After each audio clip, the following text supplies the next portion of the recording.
C'était déjà comme ça en mai 68. C'était déjà comme ça il y a 3000 ans, en fait, dans des écrits d'Aristote qu'on retrouve où, en fait, dès qu'il y a des jeunes qui sont pas comme les anciennes générations voudraient qu'ils soient, on leur tape dessus de manière totalement démesurée. Et donc, à la fin, on se retrouve avec tout un tas de personnes plus âgées qui vont dire que la jeunesse est, voilà, au choix, inculte, délinquante, irrespectueuse, égoïste, et on n'a pas de jeunes pour défendre en fait ce qu'ils vivent ou juste expliquer ce qu'ils vivent. Sois jeune et tais-toi, c'est un clin d'œil. Sois jeune et tais-toi, c'est un slogan de mai 68. C'est-à-dire que déjà en mai 68, il y avait des jeunes qui trouvaient qu'ils n'étaient pas assez écoutés. Et ce sont, pour certains, les mêmes jeunes de cette époque qui aujourd'hui sont des boomers au sens sociologique du terme, qui nous disent qu'on est vraiment une génération pourrie, quoi. Enfin, c'est ça la manière dont ils nous traitent. Et je l'explique dans le livre et je donne plein d'exemples médiatiques, ça va très très loin.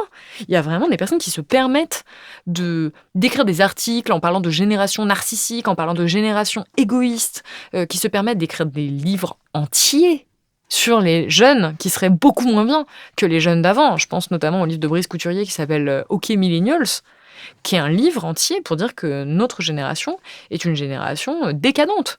Imaginez une seconde que moi, jeune journaliste, je fasse ça sur les boomers. Que moi, j'écrive un livre génération égoïste, génération narcissique. Ce serait extrêmement choquant. Parce que déjà, c'est choquant d'essentialiser un groupe d'âge, un groupe social, quel qu'il soit.